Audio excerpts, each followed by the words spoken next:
अनुरोध करता हूं कि वह इस विषय पर अपने विचार सदन को साझा करें।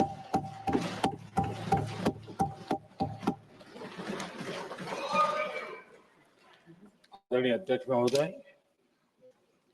मैं आपका और सदन के सभी माननीय सदस्यों का हृदय से आभार व्यक्त करता हूं कि हमने इस महत्वपूर्ण अवसर पर एक सामूहिक चर्चा का रास्ता चुना है।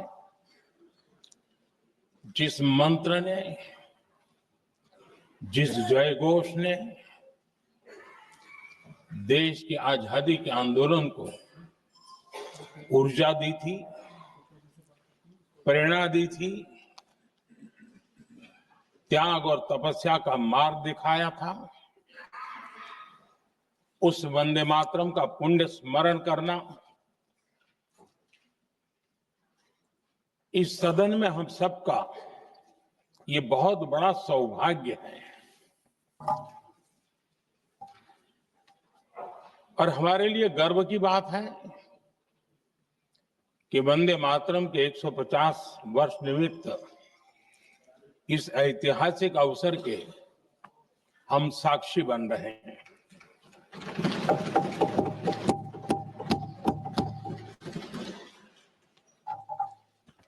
एक ऐसा कालखंड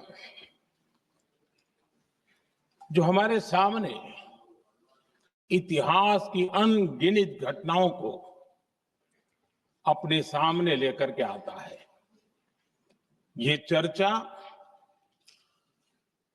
सदन की प्रतिबद्धता को तो प्रकट करेगी, लेकिन आने वाली पीढ़ियों के लिए भी, दर पीढ़ी के लिए भी ये शिक्षा का कारण बन सकती है अगर हम सब मिलकर के इसका सदुपयोग करें तो।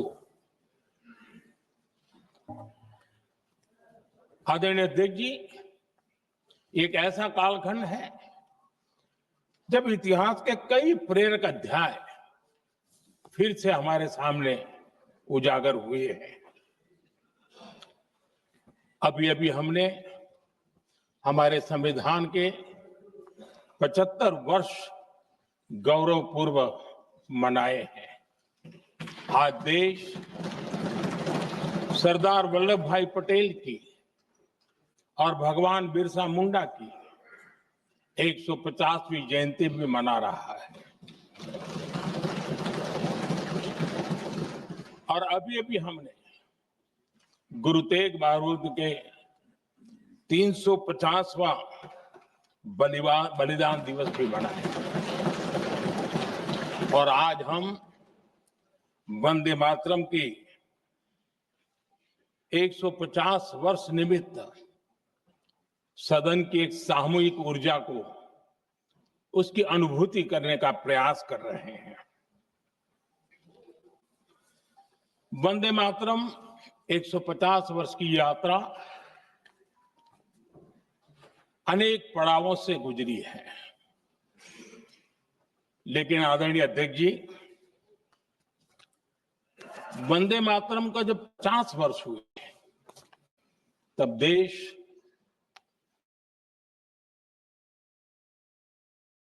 था और वंदे मातरम के 100 साल हुए तब देश आपातकाल की जंजीरों में जकड़ा हुआ था।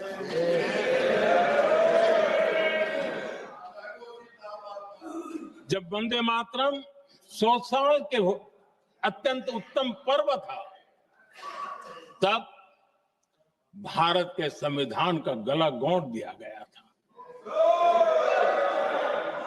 जब वंदे मातरम 100 साल का हुआ, तब देशभक्ति के लिए जीने मरने वाले लोगों को जेल के सलाखों के पीछे बंद कर दिया गया था। जिस वंदे मातरम के गीत ने देश को आजादी की ऊर्जा दी थी, उसके जब 100 साल हुए तो दुर्भाग्य से एक काला कालखंड हमारे इतिहास में उजागर हो गया। हम लोकतंत्र के गिरोह में थे।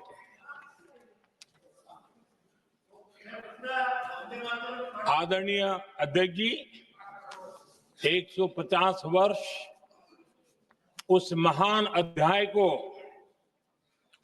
उस गौरव को पुनः स्थापित करने का अवसर है और मैं मानता हूं सदन ने भी और देश ने भी इस अवसर को जाने नहीं देना चाहिए।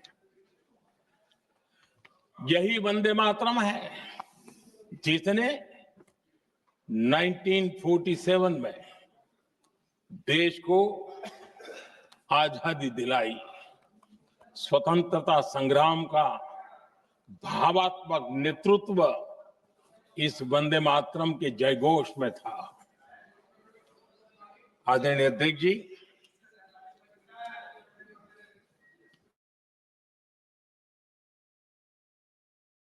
वंदे मातरम 150 निमित्त चर्चा के लिए आरंभ करने खड़ा हुआ हूं। यहां कोई पक्ष प्रतिपक्ष नहीं है, क्योंकि हम सब यहां जो बैठे हैं एक्चुअली हमारे लिए रण स्वीकार करने का अवसर है कि जिस वंदे मातरम के कारण लक्षावधि लोग आजादी का आंदोलन चला रहे थे और उसी का परिणाम है कि आज हम सब यहां बैठे और इसलिए हम सभी सांसदों के लिए, हम सभी जनप्रतिनिधियों के लिए वंदे मातरम के रण स्वीकार करने का ये पावन पर्व है।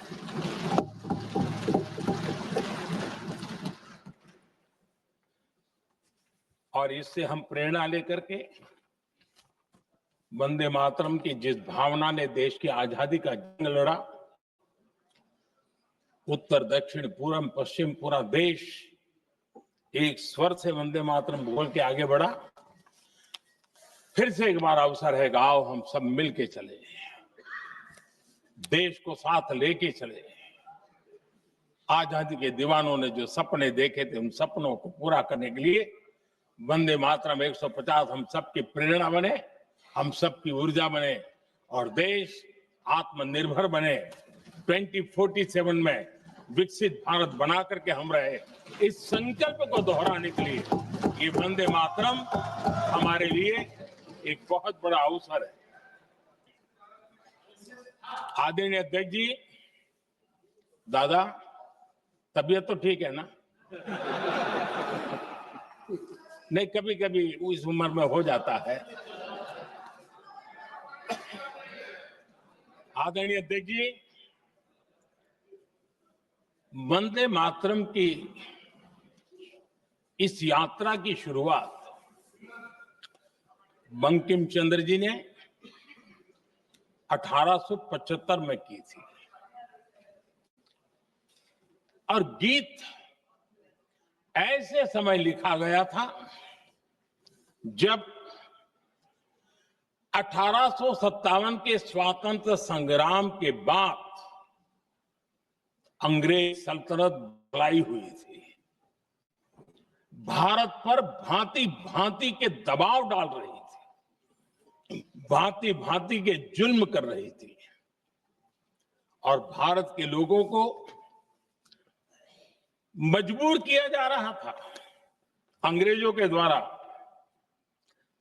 और उस समय उनका जो राष्ट्रीय गीत था, गॉड सेव द क्वीन, इसको भारत में घर घर पहुंचाने का षड्यंत्र चल रहा था। ऐसे समय बंकिम दा ने चुनौती दी और ईंट का जवाब पत्थर से दिया और उसमें से वंदे मातरम का जन्म हुआ।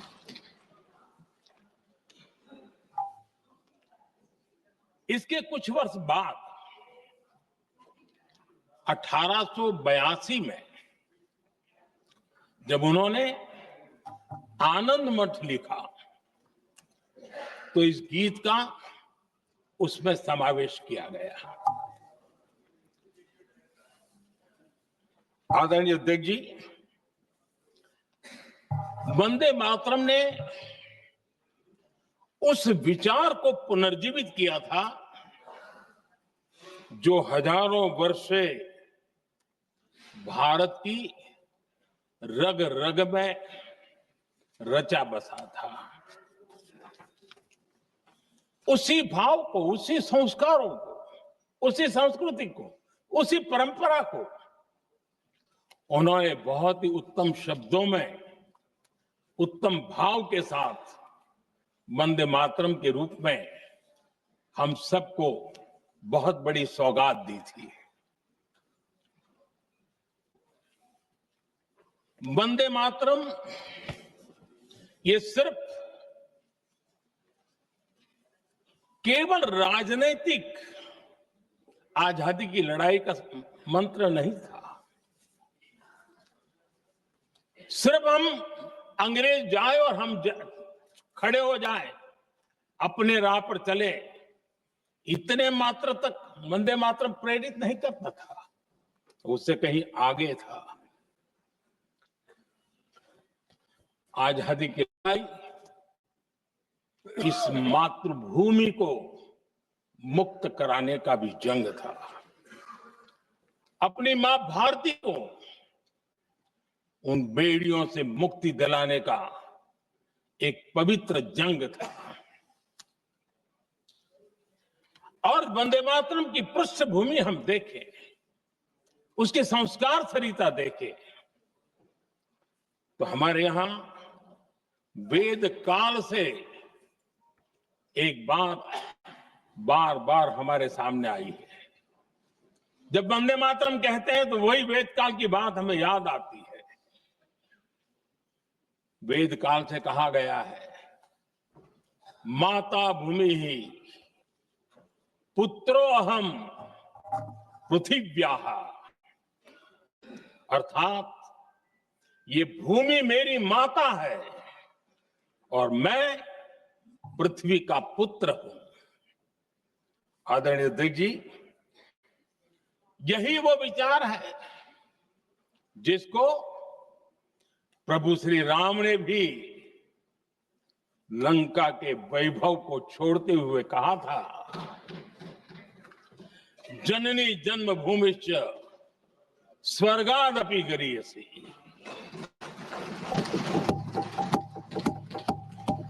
वंदे मातरम यही महान सांस्कृतिक परंपरा का एक आधुनिक अवतार है।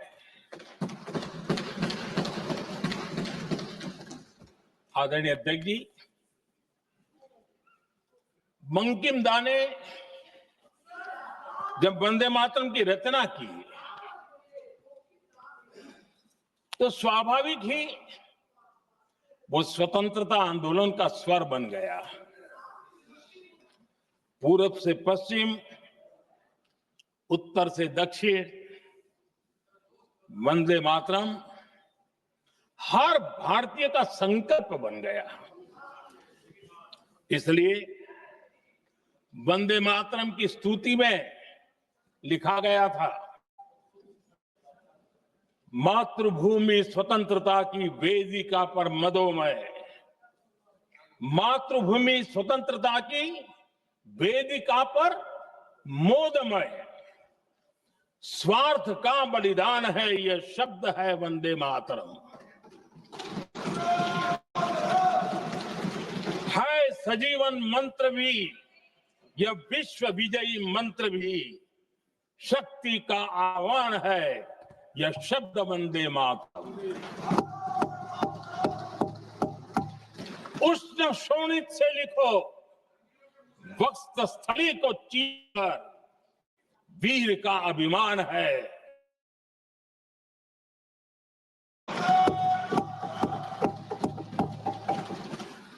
आदरणीय अध्यक्ष जी, कुछ दिन पूर्व जब वंदे मातरम 150 का आरंभ हो रहा था तो मैंने उस आयोजन में कहा था, वंदे मातरम हजारों वर्ष की सांस्कृतिक ऊर्जा भी थी, उसमें आजादी का जज्बा भी था और आजाद भारत का विजन भी था। अंग्रेजों के उस दौर में एक फैशन हो गई थी भारत को कमजोर, निकम्मा, आलसी, कर्महीन, इस प्रकार भारत को जितना नीचा दिखा सके ऐसी एक फैशन बन गई थी। और उसमें हमारे यहां भी जिन्होंने तैयार किए थे वो लोग भी वही भाषा बोलते थे। तब बंकिम दा ने उस हीन भावना को भी झकझोरने के लिए और सामर्थ्य का परिचय कराने के लिए वंदे मातरम के भारत के सामर्थ्यशाली स्वरूप को प्रकट करते हुए आपने लिखा था, तम ही दुर्गा दश प्रहरण धारिणी कमला कमल दल विहारिणी वाणी विद्या दायिनी नमामि त्वाम नमामि कमलाम अमलाम अतुलाम सुजलाम सुफलाम मातरम वंदे मातरम।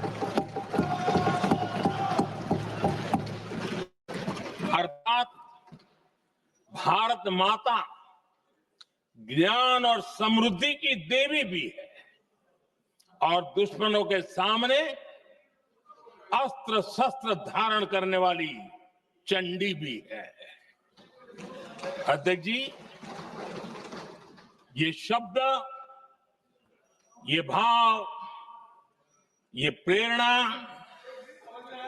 गुलामी की हताशा में हम भारतीयों को हौसला देने वाले थे।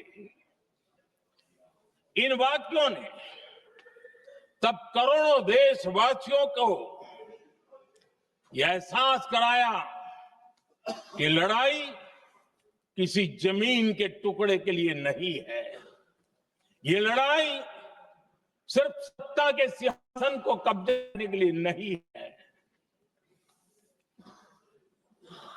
ये गुलामी की बेड़ियों को मुक्त कर हजारों साल की महान जो परंपराएं थी, महान संस्कृति, जो गौरवपूर्ण इतिहास था, उसको फिर से पुनर्जन्म कराने का संकल्प इसमें था।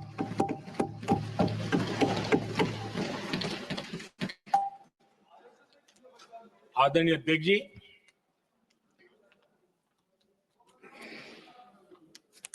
वंदे मातरम, इसका जो जन जन से जुड़ाव था, ये हमारे स्वतंत्र संग्राम की एक लंबी गाथा अभिव्यक्त हो। आदरणीय अध्यक्ष जी, जब भी जैसे किसी नदी की चर्चा होती है, चाहे सिंधु हो, सरस्वती हो, कावेरी हो, गोदावरी हो, गंगा हो, यमुना हो, उस नदी के साथ एक सांस्कृतिक धारा प्रवाह, एक विकास यात्रा का धारा प्रवाह, एक जन जीवन की यात्रा का प्रवाह उसके साथ जुड़ जाता है। लेकिन क्या कभी किसी ने सोचा है कि आजादी जंग की हर पड़ाव, वो पूरी यात्रा वंदे मातरम की भावनाओं से गुजरता था, उसके तट पर पल्लवित होता था। ऐसा भाव काव्य शायद दुनिया में कहीं उपलब्ध नहीं होगा। आदरणीय अध्यक्ष जी,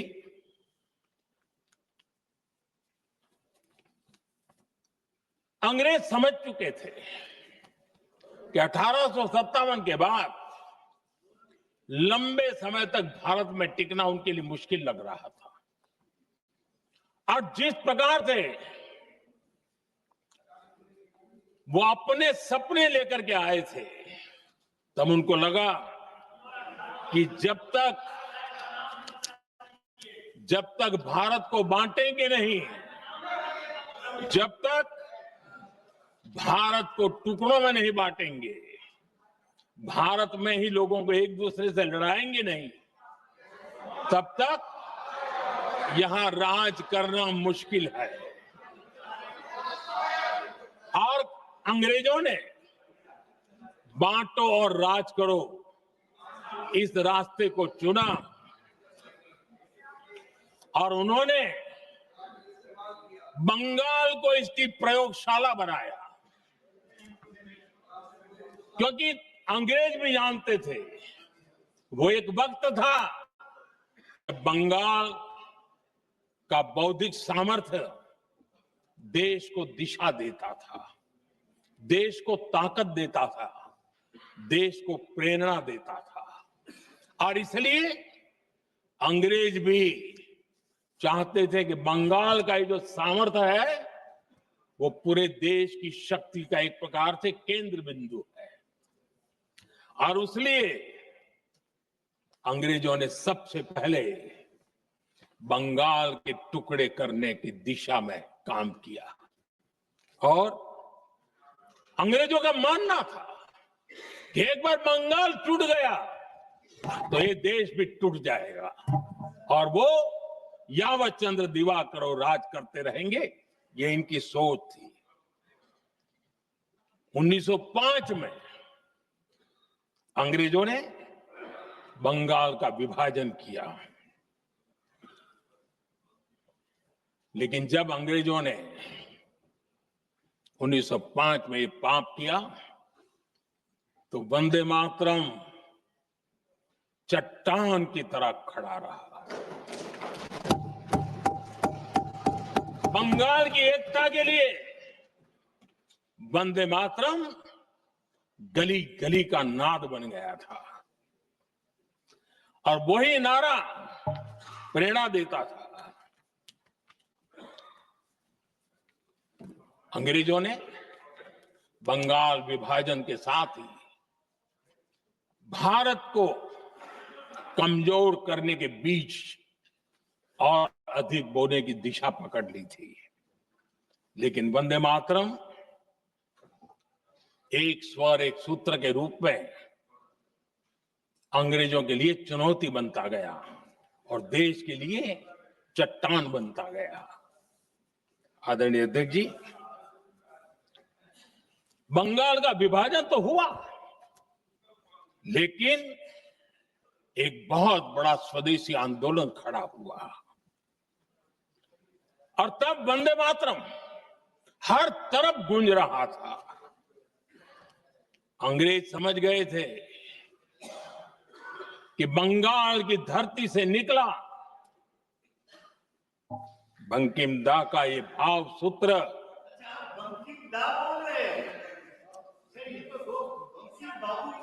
बंकिम बाबू बोले। अच्छा, thank you thank you thank you thank you thank you, आपकी भावनाओं के लिए मैं आदर करता हूं। बंकिम बाबू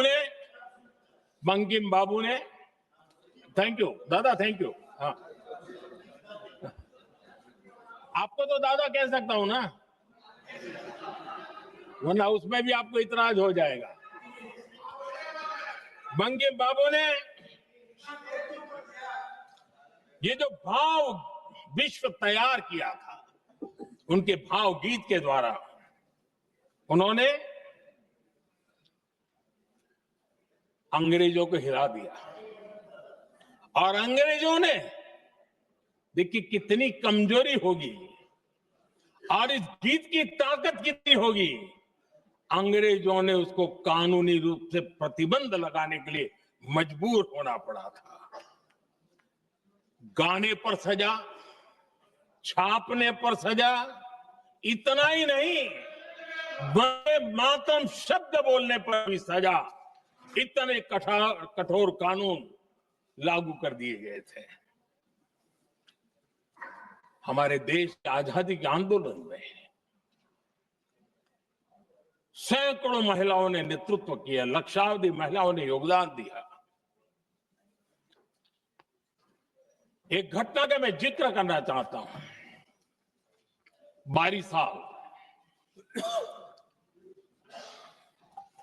साल में वंदे मातरम गाने पर सर्वाधिक जुल्म हुए थे।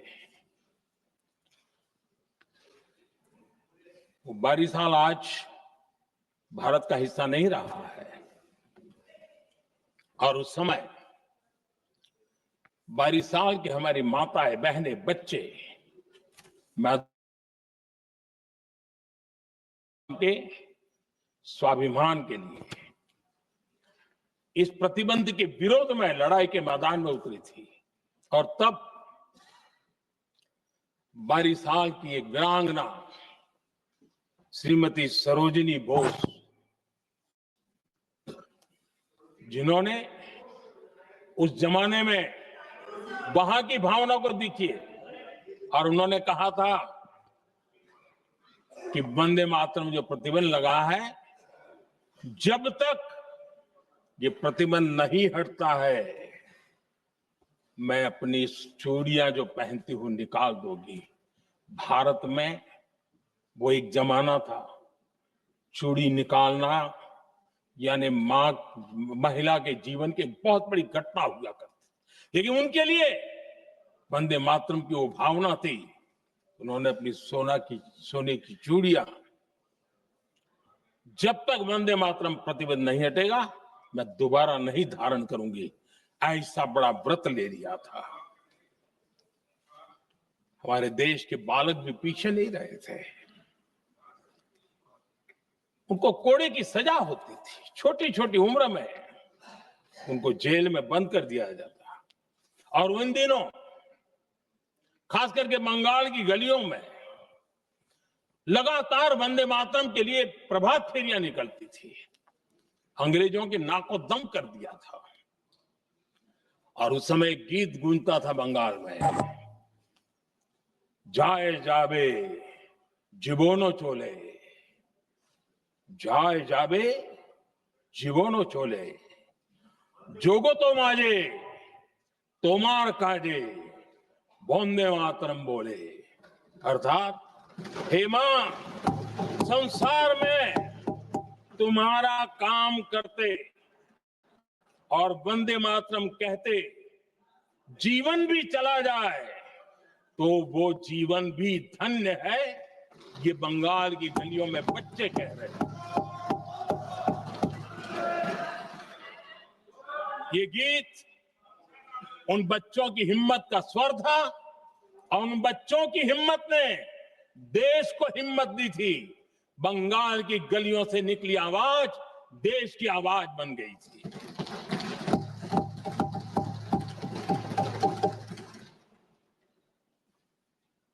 उन्नीस 1905 में फरीदपुर के गांव में बहुत छोटी छोटी उम्र के बच्चे जब वंदे मातरम के नारे लगा रहे थे, अंग्रेजों ने बेरहमी से उन पर कोड़े मारे थे।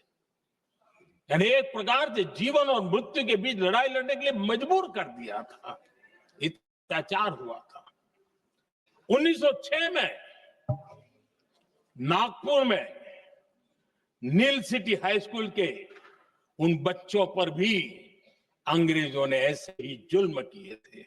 गुनाह यही था कि वो एक स्वर से वंदे मातरम बोल करके खड़े हो गए थे। उन्हें वंदे मातरम के लिए मंत्र का महात्म्य अपनी ताकत से सिद्ध करने का प्रयास किया था। हमारे जांबाज सपूत बिना किसी डर के फांसी के तख्त पर चढ़ते थे और आखिरी सांस तक वंदे मातरम, वंदे मातरम, वंदे मातरम, यही उनका भाव घोष रहता था। खुदीराम बोस, मदनलाल ढींगरा, राम प्रसाद बिस्मल, अशफाकुल्ला खान, रोशन सिंह, राजेंद्र नाथ लाहिड़ी, रामकृष्ण बिस्वास, अनगिनत जिन्होंने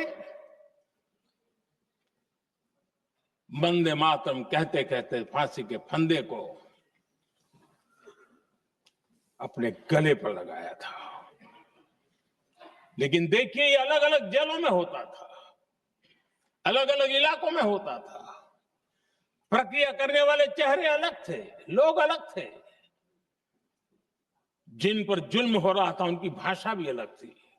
लेकिन एक भारत श्रेष्ठ भारत, इन सब का मंत्र एक ही था, वंदे मातरम।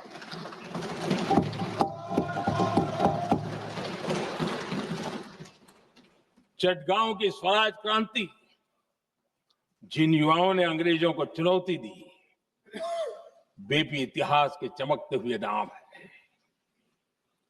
हरगोपाल बाग, पुलिन विकास घोष, त्रिपुर सेन, इन सब ने देश के लिए अपना बलिदान दिया।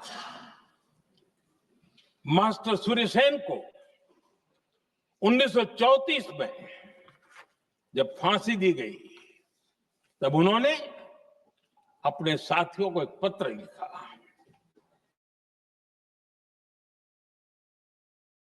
गुंज थी और वो शब्द था वंदे मातरम।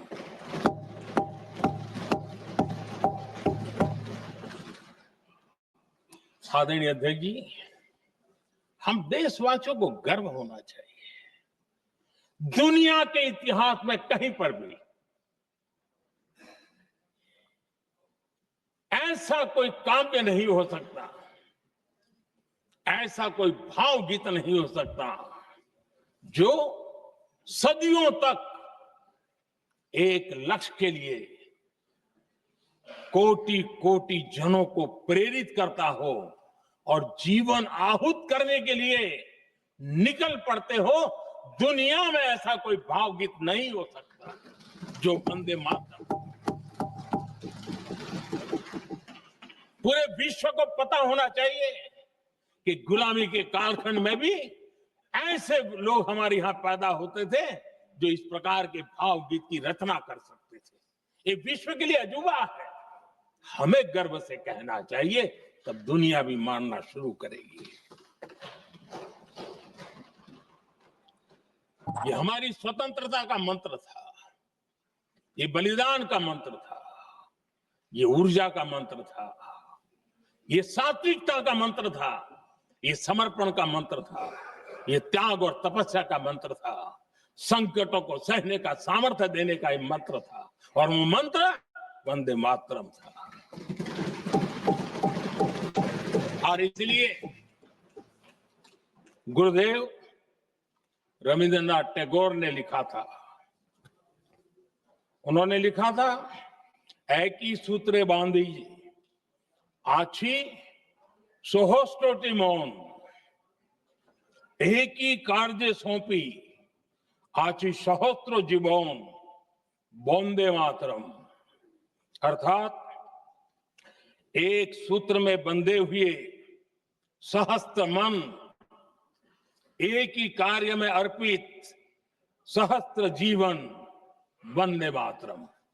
ये रविंद्रनाथ टैगोर जी ने लिखा। आदरणीय अध्यक्ष जी, उसी कालखंड में वंदे मातरम की रिकॉर्डिंग दुनिया के अलग अलग भागों में पहुंची और लंदन में जो क्रांतिकारियों की एक प्रकार से तीर्थ भूमि बन गया था, वो लंदन का इंडिया हाउस, वीर सावरकर जी ने वहां वंदे मातरम गीत, और वहां ये गीत बार बार गूंजता था। देश के लिए जीने मरने वालों के लिए वो एक बहुत बड़ा प्रेरणा का अवसर रहता था। उसी समय बिपिन चंद्र पाल और महर्षि अरविंद घोष, उन्होंने अखबार निकाले, उस अखबार का नाम भी उन्होंने वंदे मातरम रखा। यानी डगर डगर पर अंग्रेजों की नींद हराम करने के लिए वंदे मातरम काफी हो जाता था और इसलिए उन्होंने इस नाम रखा। अंग्रेजों ने अखबारों पर रोक लगा दी तो मैडम भीकाजी कामा ने पेरिस में एक अखबार निकाला और उसका नाम उन्होंने वंदे मातरम रखा। आदरणीय भारत को स्वावलंबन का रास्ता भी दिखाया। उस समय माचिस की डिबिया, मैच बॉक्स, वहां से लेकर के बड़े बड़े शिप, उस पर भी वंदे मातरम लिखने की परंपरा बनी और बाहरी कंपनियों को चुनौती देने का एक माध्यम बन गया, स्वदेशी का एक मंत्र बन गया। आजादी का मंत्र स्वदेशी के मंत्र की तरफ विस्तार होता गया। आदरणीय अध्यक्ष जी, करना चाहता हूं 1907 में जब वीओ चिदम्बरम पिल्लाई उन्होंने स्वदेशी कंपनी का जहाज बना तो उस पर भी लिखा था वंदे मातरम।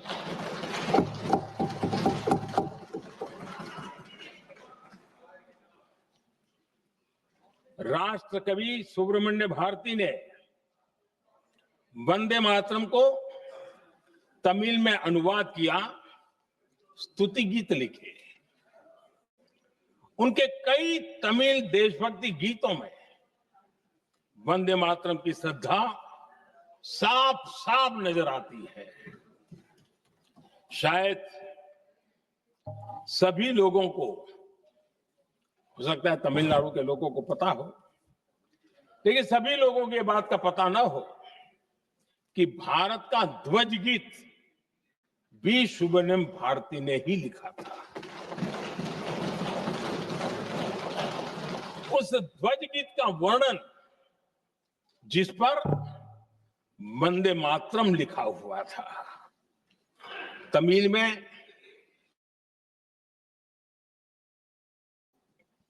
ताइन माणी कोडी पारी ताळंदु पणिंदु पुलिंद्रु वारी, अर्थात देश प्रेमियों दर्शन कर लो, सविनय अभिनंदन कर लो, मेरी मां की दिव्य ध्वजा का वंदन कर लो।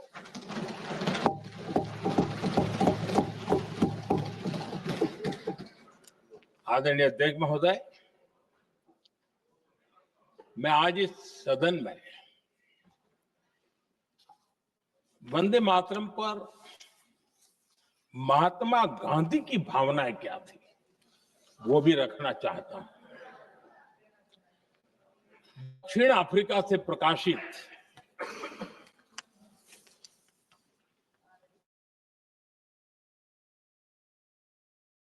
इंडियन ओपिनियन, और इस इंडियन ओपिनियन में महात्मा गांधी ने 2 दिसंबर 1905 जो लिखा था उसको मैं कोट कर रहा हूं। उन्होंने लिखा था, महात्मा गांधी ने लिखा था, गीत वंदे मातरम जिसे बंकिम चंद्र ने रचा है पूरे बंगाल में अत्यंत लोकप्रिय हो गया है।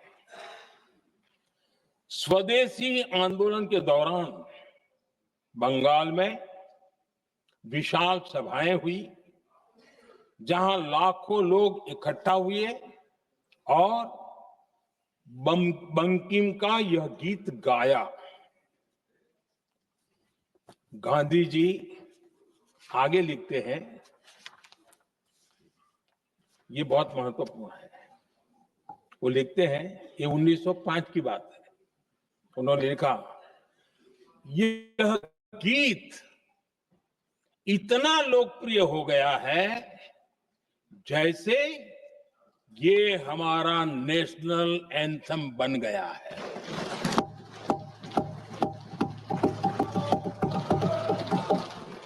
इसकी भावनाएं महान है और यह अन्य राष्ट्रों के गीतों से अधिक देश हम में देशभक्ति की भावना जगाना है। यह भारत को मां के रूप में देखता है और उसकी स्तुति करता है। अध्यक्ष जी,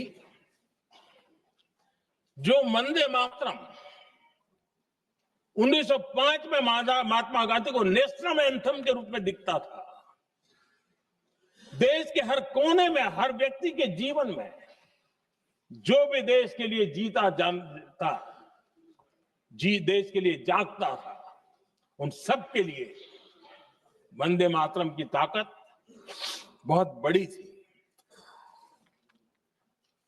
वंदे मातरम इतना महान था, जिसकी भावना इतनी महान थी, तो फिर पिछली सदी में इसके साथ इतना बड़ा अन्याय क्यों हुआ?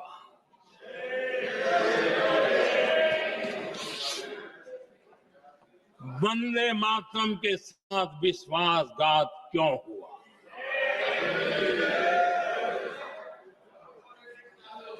ये अन्याय क्यों हुआ? वो कौन सी ताकत थी जिसकी इच्छा खुद पूज्य बापू की भावनाओं पर भी भारी पड़ गई, जिसने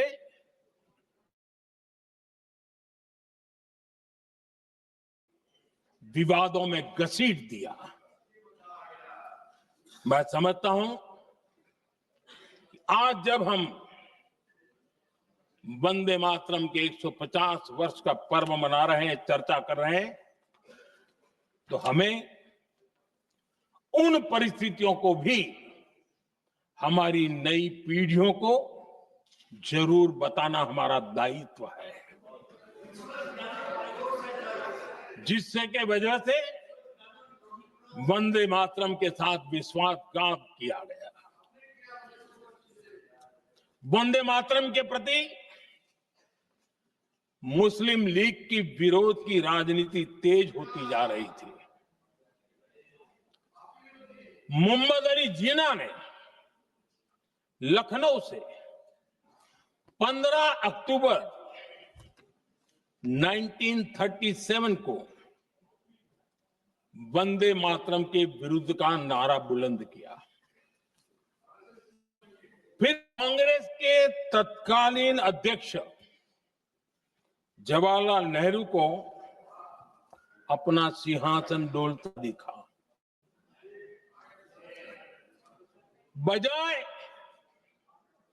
कि नेहरू जी मुस्लिम लीग के आधारहीन बयानों को कड़ा जवाब देते, करारा जवाब देते, मुस्लिम लीग के बयानों की निंदा करते,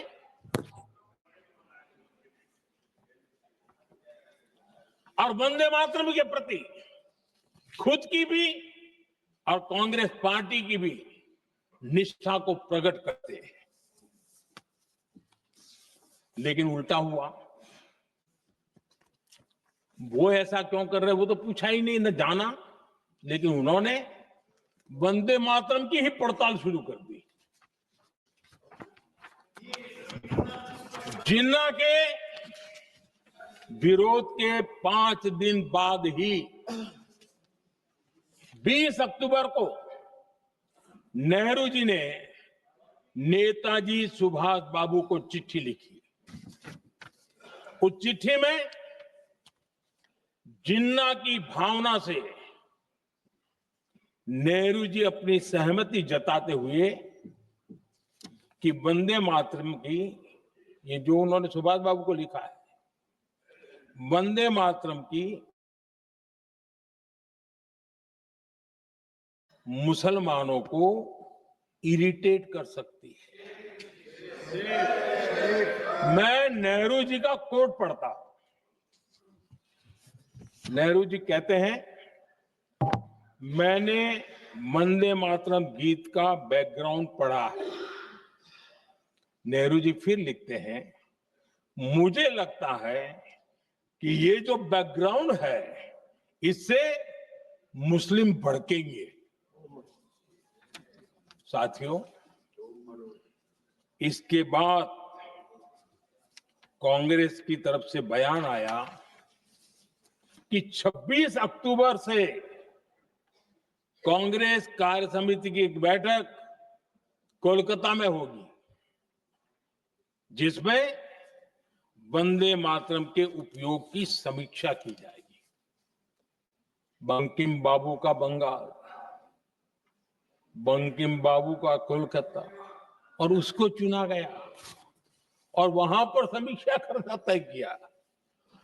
पूरा देश हतप्रभ था, पूरा देश हैरान था।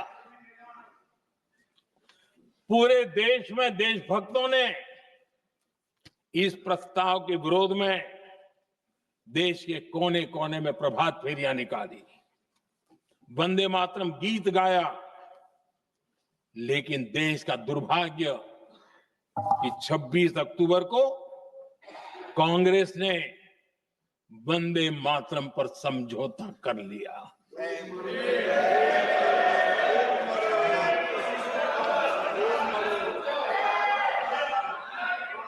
वंदे मातरम के टुकड़े करने के फैसले में,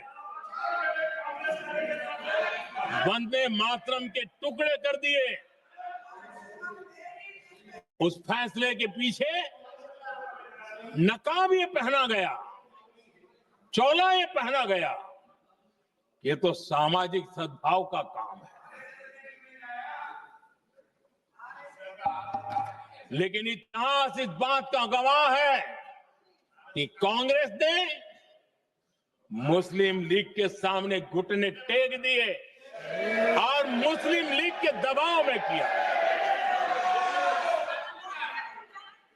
और कांग्रेस का ये तुष्टीकरण की राजनीति को साधने का एक तरीका था।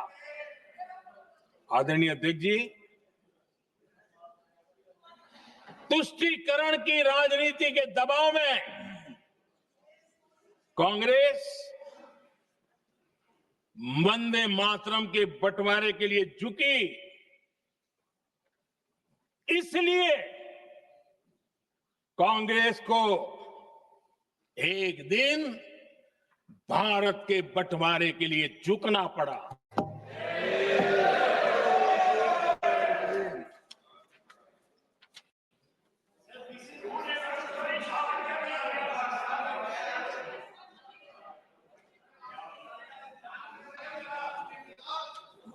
मुझे लगता है कांग्रेस ने आउटसोर्स कर दिया है।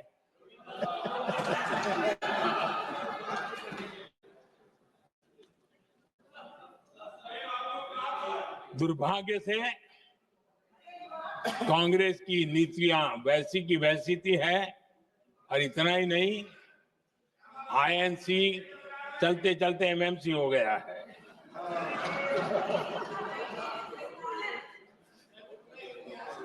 आज भी कांग्रेस और उसके साथी और जिन जिन के नाम साथ कांग्रेस जुड़ा हुआ है, सब वंदे मातरम पर विवाद खड़ा करने की कोशिश करते हैं।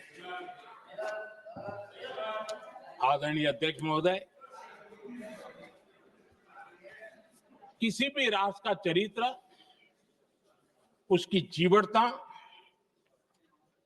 उसके अच्छे कालखंड से ज्यादा जब चुनौतियों का कालखंड होता है, जब संकटों का कालखंड होता है, तब प्रकट होती है, उजागर होती है और सच्चे अर्थ में कसौटी से कसी जाती है। जब कसौटी का काल आता है,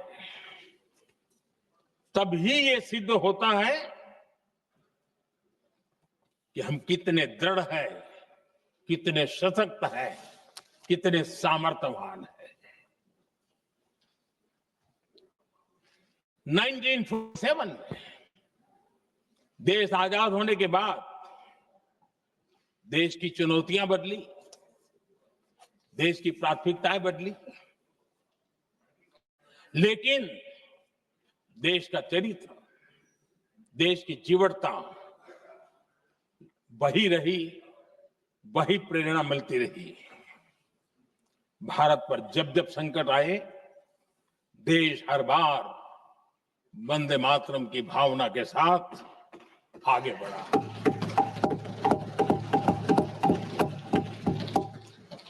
बीच का कालखंड कैसा गया जाने दो, लेकिन आज भी 15 अगस्त 26 जनवरी की जब बात आती है, हर घर तिरंगा की बात आती है, चारों तरफ भाव दिखता है, तिरंगे झंडे फहराए।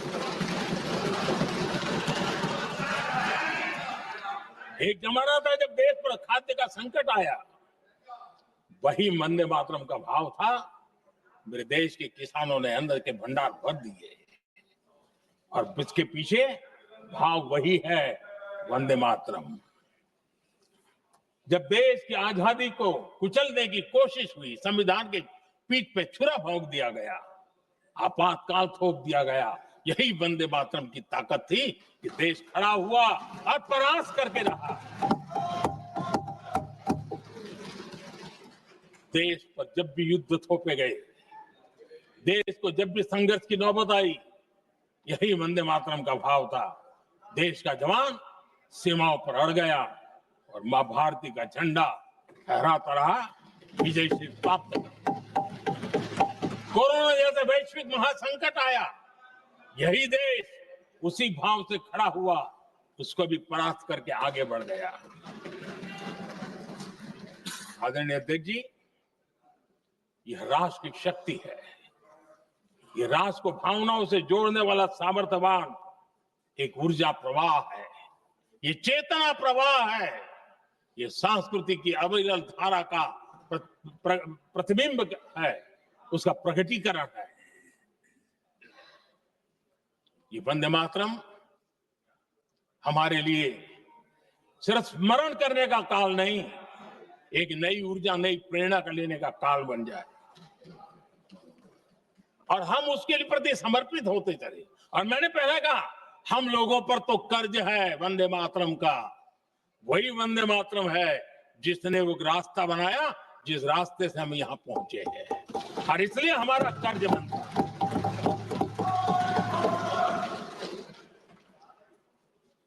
भारत हर चुनौतियों को पार करने में सामर्थ्य है।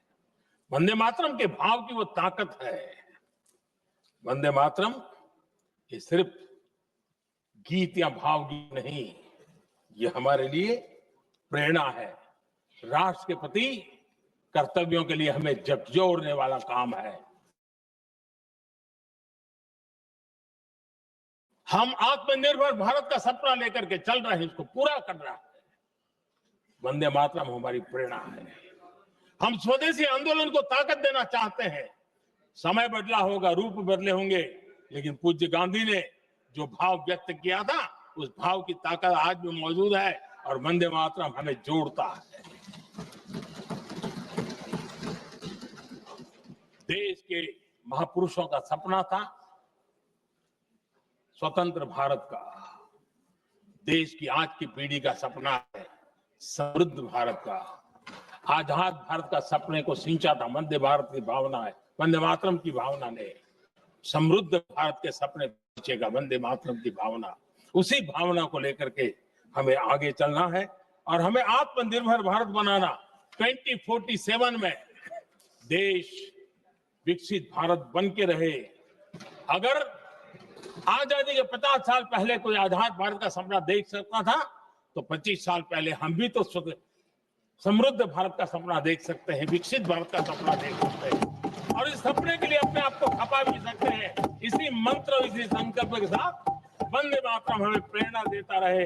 वंदे मातरम का हम रण स्वीकार करें, वंदे मातरम की भावना को लेकर के चले, देशवासियों को साथ लेकर के चले, हम सब मिलकर के चले, इस सपने को पूरा करें। इसी एक भाव के साथ ये चर्चा का आज आरंभ हो रहा है।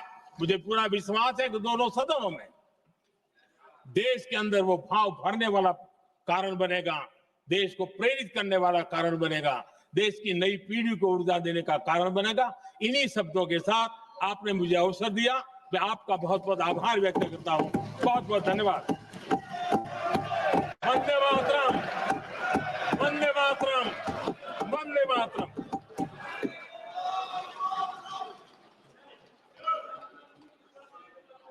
श्री गौरव गोगोई।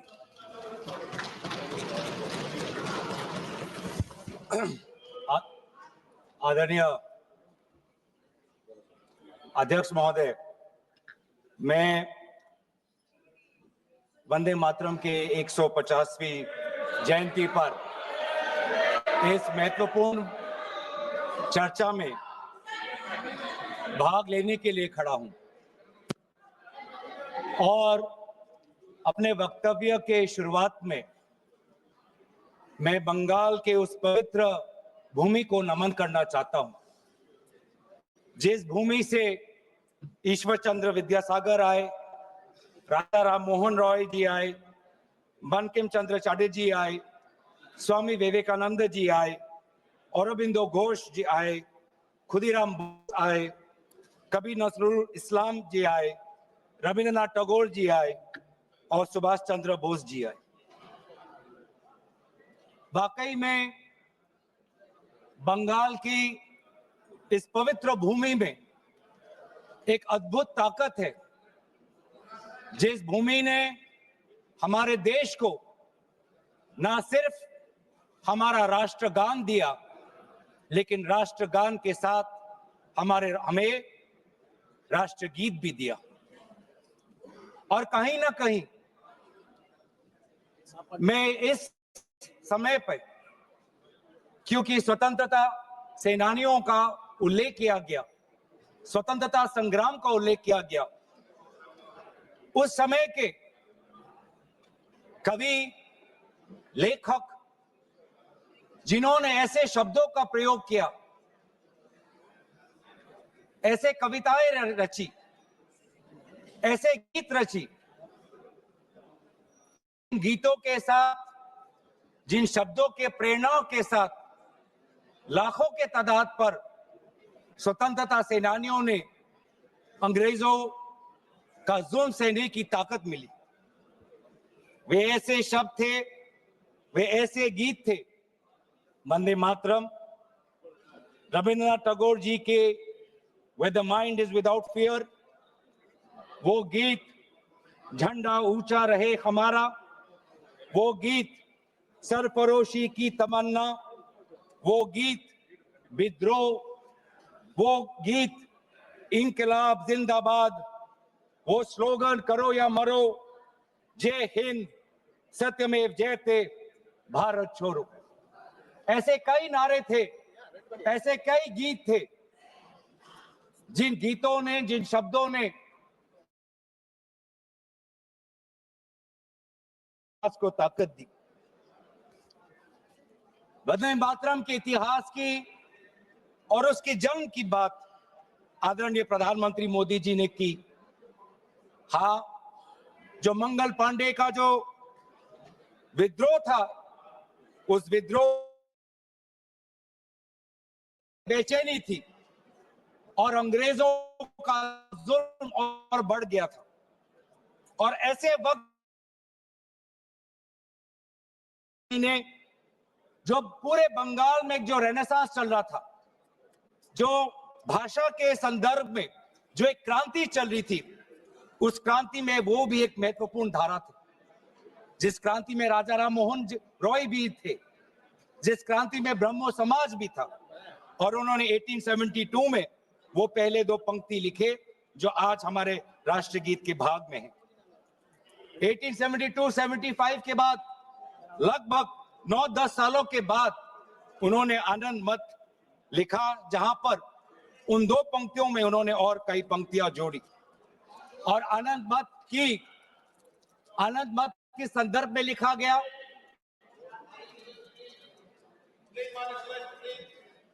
आनंद मत उस संदर्भ में लिखा गया जिस समय ईस्ट इंडिया कंपनी इस प्रकार के टैक्स हमारे किसानों पर लगा रही थी कि जीना बहुत मुश्किल हो गया था।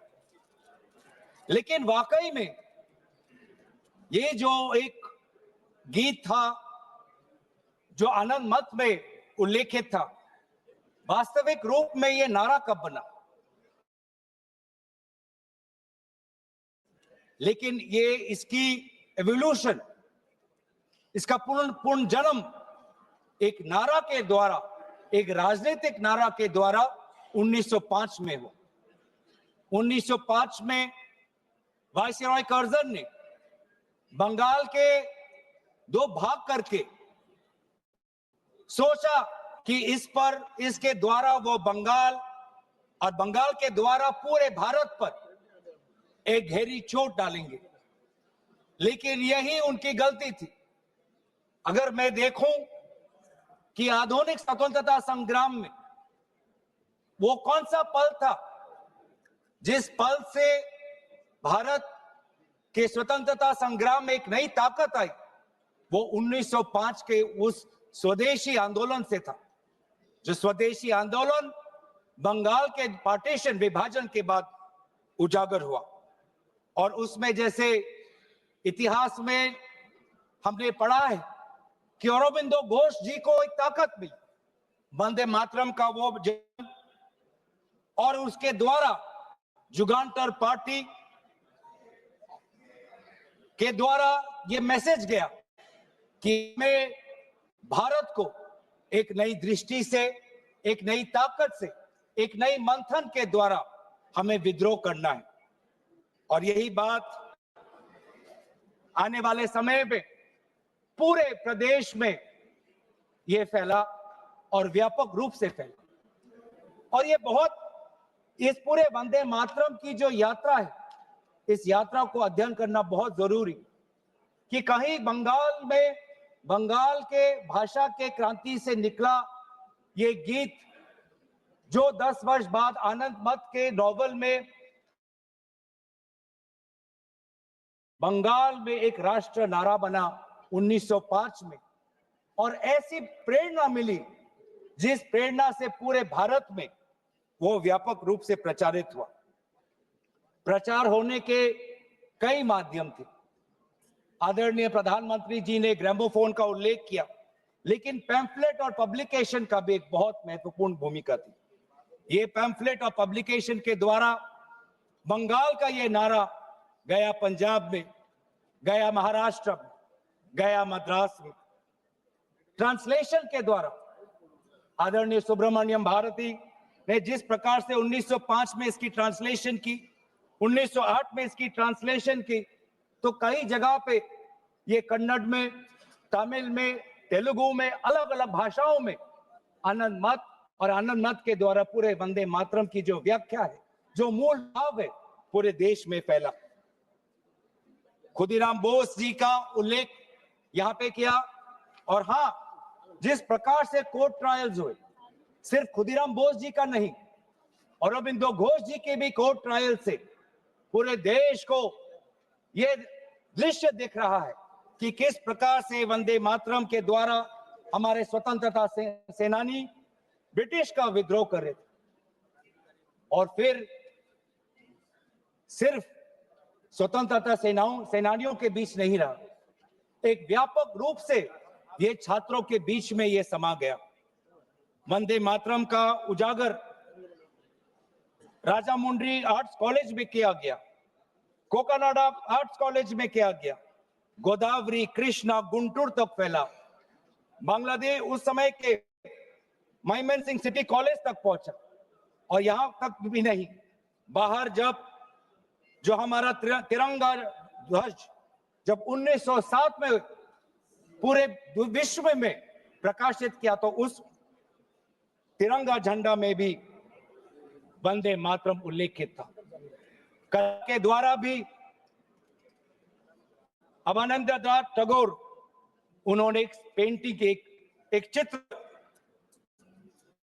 इससे प्रेरणा लेते हुए किया।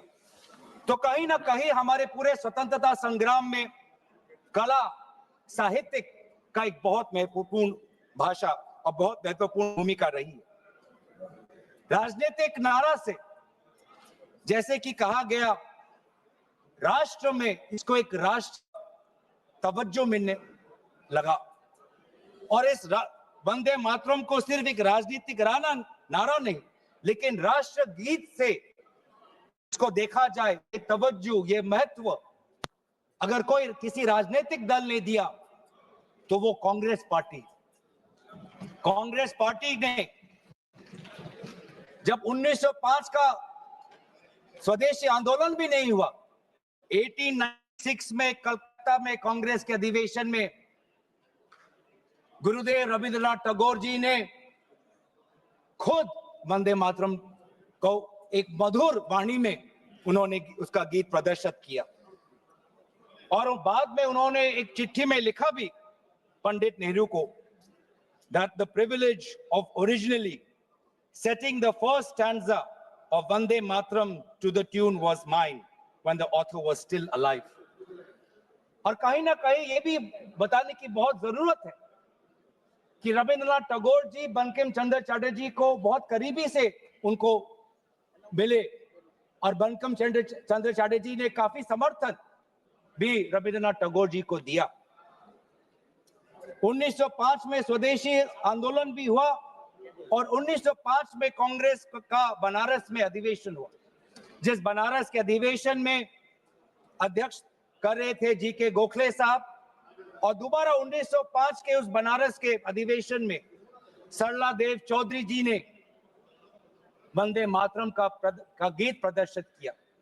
लेकिन इस 1905 के बनारस के अधिवेशन में उन्होंने वंदे मातरम में बहुत ही महत्वपूर्ण संशोधन बोला। संशोधन क्या था? जनसंख्या की। जो ओरिजिनल वंदे मातरम था, उस वंदे मातरम में जिस जनसंख्या का उजागर किया था वो था 7 करोड़ का, क्योंकि उस समय बंकिम चंद्र चटर्जी जिस संदर्भ में लिख रहे थे तो वो बंगाल के संदर्भ में लिख रहे थे, जिसमें बिहार भी था, उड़ीसा भी था, असम भी था, और इससे उस संदर्भ में उन्होंने लिखा 7 करोड़। लेकिन जब 1905 में बनारस का अधिवेशन हुआ, उस 1905 के अधिवेशन में सरला देव चौधरी जी ने उस 7 करोड़ को 30 करोड़ करके पूरे एक राष्ट्र का तवज्जो वंदे मातरम को दिया। और वैसे ही महात्मा गांधी ने इंडिया ओपिनियन में उन्होंने लिखा और 1907 में औरबिंदो घोष ने संध्या के मैगजीन में लिखा कि we want Swaraj for all sons of mother India. What we want is that Hindus and Muslims both should come together to bring about Swaraj in unison. फिर अभी आप आते हैं जो मूल बात आदरणीय प्रधानमंत्री मोदी जी ने कही। आज उनके पूरे भाषण को मैंने बहुत गौर रूप से सुना और उनके पूरे 1 घंटे के भाषण का 2 उद्देश्य था। पहला उद्देश्य यह था कि उनके बातों को सुनकर ऐसे लग रहा था कि आपके राजनीतिक पूर्वज खुद ब्रिटिश के खिलाफ लड़ रहे थे।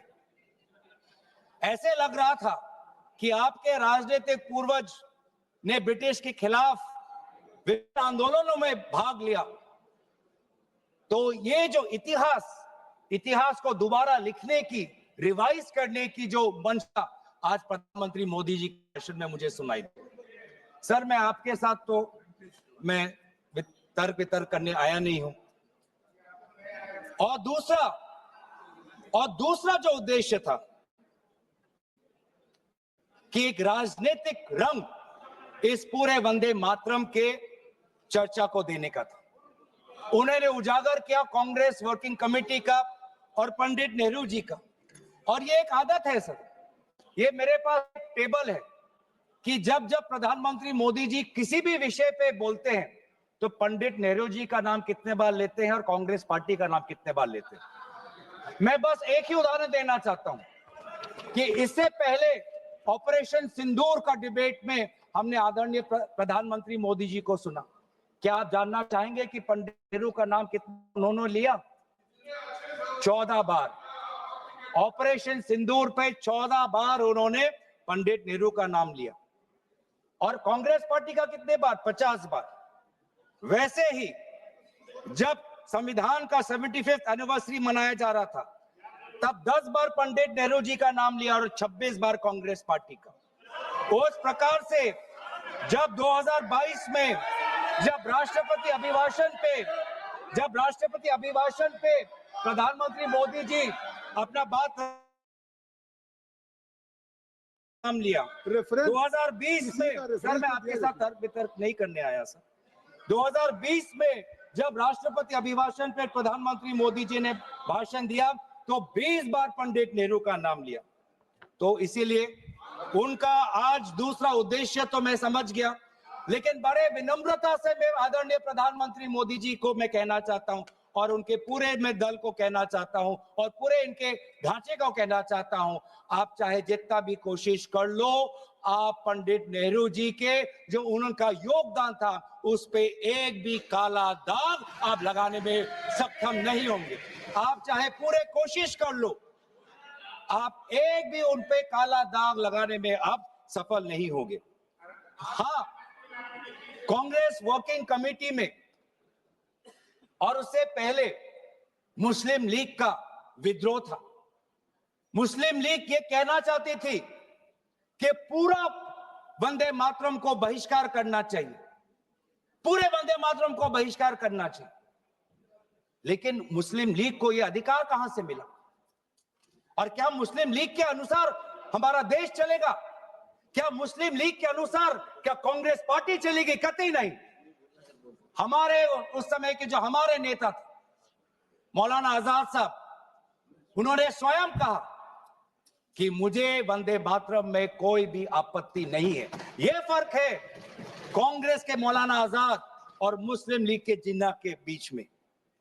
और उन्होंने लाख कोशिश करने के पश्चात भी, लाख दबाव डालने के पश्चात भी 1937 के कांग्रेस वर्किंग कमेटी में के सेशन में यह निर्णय लिया गया कि जहां पर भी नेशनल गैदरिंग होगी वहां पर हम शुरुआत में वंदे मातरम के पहले दो पंक्तियों को हम गाएंगे।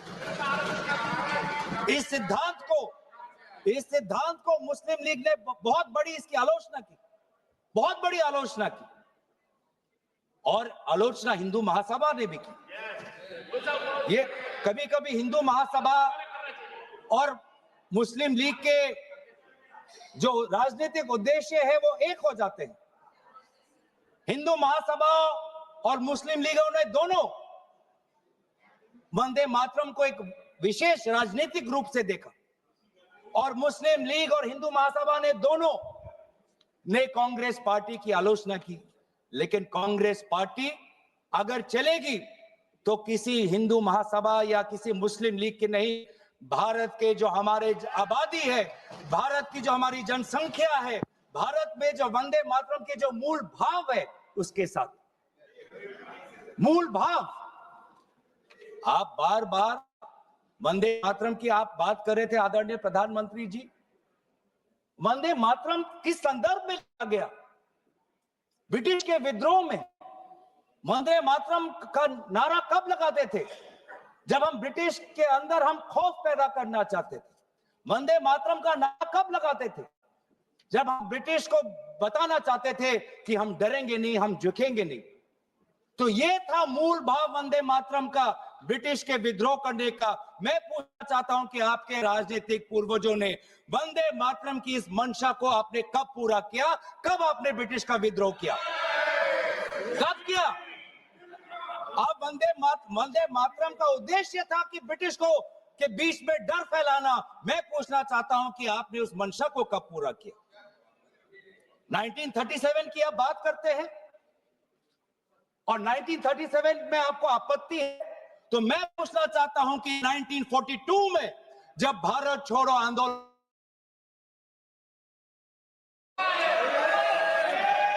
अगर आपको लगता है कि वंदे मातरम के साथ कांग्रेस पार्टी ने उसको दुर्बल करने की एक साजिश की, तो मैं पूछना चाहता हूं कि आपने जब वंदे मातरम का जो मूल उद्देश्य था कि अंग्रेजों भारत छोड़ो, तो उस भारत छोड़ो के आंदोलन में आप लोग कहां थे? क्या इतिहास गवाह नहीं कि आपके राजनीतिक पूर्वज में उनका नाम नहीं लेना चाहता, कि उन्होंने खुद कहा था कि इस आंदोलन में भाग नहीं लेने का, खुद बोलते थे। दूसरे खुद उन्होंने कहा कि इस आंदोलन में भाग नहीं लेना। और बंगाल में आपके जो राजनीतिक आपके गुरु हैं, मैं उनका नाम भी लेना नहीं चाहूंगा, पर उन्होंने भी खुद कहा था कि भारत छोड़ो आंदोलन में भाग नहीं लेना चाहिए। तो अब वंदे मातरम की बात करते हैं, स्वतंत्रता सेनानियों की बात करते हैं, प्रोपेगेंडा करने की कोशिश करते हैं। जो कांग्रेस वर्किंग कमेटी पंडित नेहरू ने जी के सबके साथ जो विचार विमर्श किया, उसमें सब शामिल थे। उसमें शामिल थे रविंद्रनाथ टैगोर जी, जिन्होंने स्वयं कहा कि जो पहले दो स्टैंजाज हैं वो इतने मधुर हैं, उसमें इतनी ताकत है, जो पूरा सारांश है वंदे मातरम का वो पहले दो स्टैंजाज में। और पंडित नेहरू जी ने भी उस वर्किंग कमेटी में कहा, उस रेजोल्यूशन में, पंडित नेहरू जी को मैं कोट करना चाहूंगा, the words Vande Mataram became a slogan of power which inspired our people and a greeting which ever reminds us of our struggle for national freedom. ये है पंडित नेहरू जी और कांग्रेस पार्टी की मूल भाव वंदे मातरम के पक्ष में। और जिस मुस्लिम लीग ने कहा कि पूरे वंदे मातरम को बहिष्कार करो, उस मुस्लिम को दोबारा करारा जवाब हमने हमारे कॉन्स्टिट्यूएंट असेंबली में दिया 1950 में 24 जनवरी को, जब संविधान की जो बैठक हुई थी उसके अंतिम दिन पे हमने कहा कि हम मुस्लिम लीग की बात नहीं सुनेंगे, हम वंदे मातरम को नेशनल सॉन्ग का हम ये तवज्जो हम देना चाहेंगे। और यही हमारे बंगाल के प्रति हमारा आभार था कि उसी कॉन्स्टिट्यूएंट असेंबली में कहा, यह सिद्धांत लिया गया कि जन गण मन हमारा नेशनल एंथम होगा और वंदे मातरम हमारा नेशनल सॉन्ग होगा। और ये पूरे सिद्धांत के साथ कौन कौन इसके साथ सहमत थे? राजेंद्र प्रसाद जी सहमत थे, सी राजागोपालाचारी जी सहमत, जीबी पंत साहब सहमत थे, मौलाना आजाद जी सहमत थे, रविशंकर शुक्ला जी सहमत थे। तो ये है आज इतिहास। वास्तविक में अगर मैं बोलूं कि आपके पार्टी ने कभी बंगाल को समझने की कोशिश ही नहीं, सत्ता के लालच में आपने कभी बंगाल को समझा ही नहीं। बंगाल की भक्ति को सर, मैं उनके साथ तर्क वितर्क नहीं करने आया। पॉइंट ऑफ ऑर्डर, मैं उनके साथ तर्क वितर्क नहीं करने आया। सर, मैं तर्क वितर्क नहीं रहा और मैं ये करना नहीं चाहता। पॉइंट ऑफ ऑर्डर है, ये स्पीकर का डायरेक्शन 114 और 115 ये इतिहास को गलत करे। जब भारत अलग हो गया सर, भारत का विभाजन हो गया, मुस्लिम लीग ने जब पाकिस्तान बना दिया 15 अगस्त 1947 को, जब भारत और पाकिस्तान बंटवारा हो गया, तो मुस्लिम लीग किस कॉन्स्टिट्यूएंट असेंबली में था जिस 24 जनवरी 1950 की वो ये डिबेट है सर। अगर आप मुझे बोलने देंगे तो मैं इनसे कहूंगा कि जैसे हमने आदरणीय मोदी जी को सुना, आप भी सुनने का धैर्य रखें। धैर्य की कमी मत दिखाइए, संयम की कमी आप मत दिखाइए। हमने संयम दिखाया, हमने धैर्य दिखाया, अब आपकी बारी है। आपने बंगाल को कभी समझा नहीं, आपने बंगाल की भक्ति को नहीं समझा, आपने बंकिम चंद्र चटर्जी को नहीं समझा। बंकिम चंद्र चटर्जी की जो विचार थे, ये पूरा जो विज्ञान को लेके जो उनके विचार थे, एक फ्री इंडिया को लेके जो उनकी विचार थे, आपने नहीं समझा। आपने रविंद्रनाथ टैगोर जी को नहीं समझा।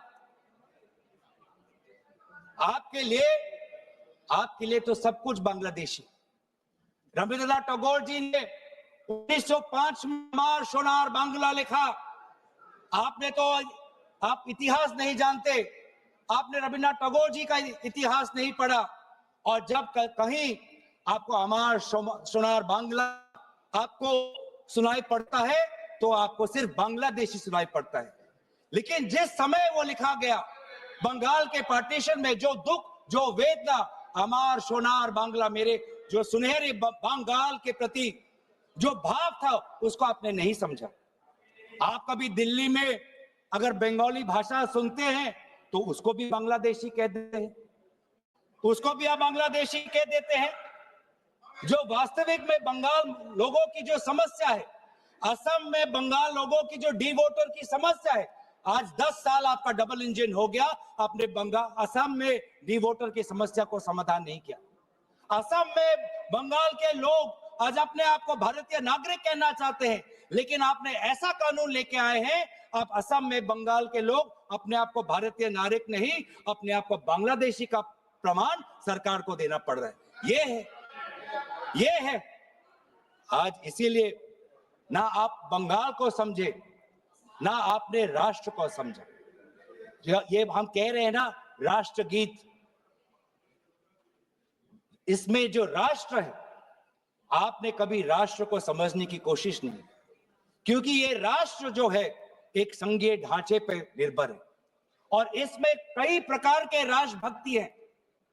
आज अगर भारत एक मजबूत राष्ट्र है, वो इसलिए है क्योंकि इसमें ना सिर्फ बंगाल की राष्ट्रभक्ति समाई हुई है, इसके साथ तमिल की भी राष्ट्रभक्ति समाई हुई है, इसके साथ असम की राष्ट्रभक्ति समाई हुई है, इसके साथ पंजाब की राष्ट्रभक्ति समाई हुई है, इसके साथ केरल की राष्ट्रभक्ति समाई हुई है, इसके साथ कर्नाटका तेलंगाना की राष्ट्रभक्ति समाई हुई है, इसके साथ नागालैंड उत्तर पूर्वांचल की राष्ट्रभक्ति समाई। लेकिन आपने कभी समझा ही नहीं। हमारे सारे प्रदेशों की राष्ट्रीय भक्ति समाई हुई है, तब जाके भारत को हम एक मजबूत राष्ट्र बना सकते हैं। आपने कभी हमारे राष्ट्र में धर्म अनेक, वो आप ले लीजिएगा अखिलेश जी, आप ले लीजिए। हमारे राष्ट्र में धर्म अनेक, हमारे राष्ट्र में भाषा अनेक, हमारे राष्ट्र में प्रांत अनेक, लेकिन हमारे राष्ट्र में राष्ट्र ग्रंथ सिर्फ एक, वो है हमारे भारतीय संविधान। वो है हमारे भारतीय संविधान। पैगंबर अनेक, धार्मिक ग्रंथ अनेक, मंदिर अनेक, लेकिन राष्ट्र निर्माण के संदर्भ में सिर्फ एक ही ग्रंथ, वो है संविधान। और इस संविधान की सुरक्षा हम आज भी कर रहे हैं।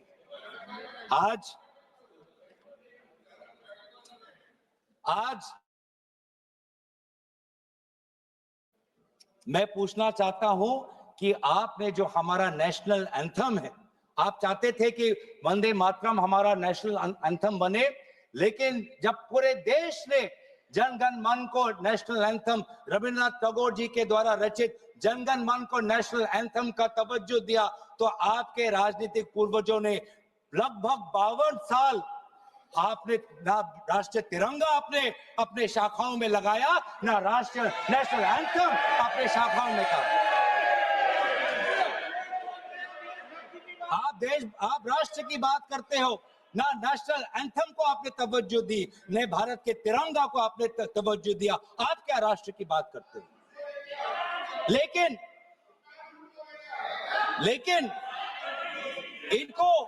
इनको सत्ता का, इनकी जो परिभाषा है सत्ता की, वो अलग है। इनको लगता है कि अगर सत्ता मिल गया तो पूरे राष्ट्र पर ये शासन चलाएंगे।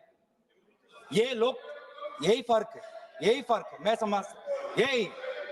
धन्यवाद संजय जायसवाल जी, धन्यवाद। क्योंकि हमारे लिए सत्ता शासन का नहीं, हमारे लिए सत्ता सेवा का माध्यम है।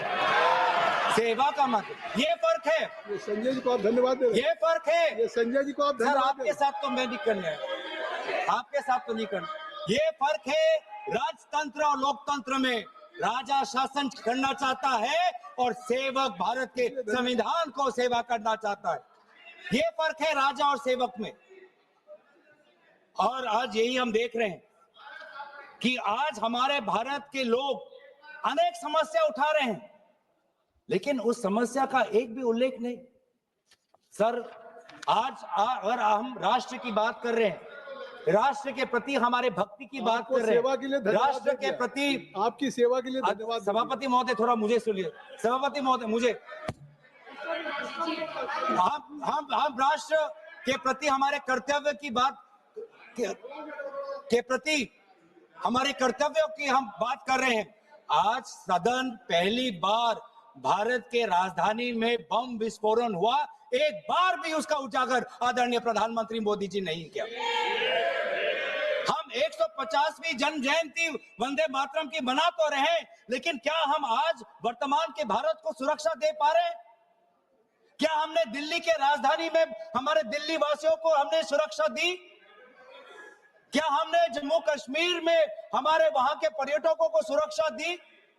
ये काम, ये क्या, ये कर्तव्य नहीं है? हम कैसे मनाएंगे? ये वंदे मातरम की चर्चा करें। सर, विकसित भारत की बात कर सकते हैं तो वर्तमान की बात भी कर ही सकते हैं। 2047 की बात कर सकते हैं तो 2025 की बात भी कर सकते वंदे हैं। मातरम के 150 वर्षों की यात्रा का आलोचना तो आज हम सुरक्षा की बात करते हैं। आज हम सुरक्षा की बात करते हैं। किसी की आलोचना नहीं की। आज सभापति महोदय, प्रधानमंत्री ने किसी की आलोचना नहीं की। सभापति महोदय, सभापति महोदय, तो इसलिए वंदे मातरम तक सभापति महोदय, अगर वास्तविक में अगर 150वीं जन्म जयंती वंदे मातरम का पालन करना है तो हमें सुरक्षा देना होगा, स्वास्थ्य की सुरक्षा देनी होगी। आज दिल्ली में, पूरे उत्तर भारत में, गंगा तट पे जितने भी लोग हैं, किसान हो, श्रमिक हो, आज वो वायु प्रदूषण के कारण आज उनका वो सांस नहीं पा रहे। आज आप देखिए कि हमारे सीमाएं सुरक्षित है। पहलगाम के बाद आज पाकिस्तान के जो फील्ड मार्शल है वो हमारे अमेरिका के राष्ट्रपति के साथ बैठते हैं। पाकिस्तान और अमेरिका के बीच में और करीबी बात आ गई है और करीब हो गए हैं, और आप लोग उस पर कुछ नहीं कह रहे। आज करेंसी, जब आपने एक टाइम पे कहा जब करेंसी बढ़ती है तो उम्र का उजागर है, आज तो भारतीय करेंसी। सर, मैं आपके साथ मैं ऑपरेशन सिंदूर की चर्चा हो चुकी है, उस पे आप लोगों ने भी 150 वर्षों की यात्रा है।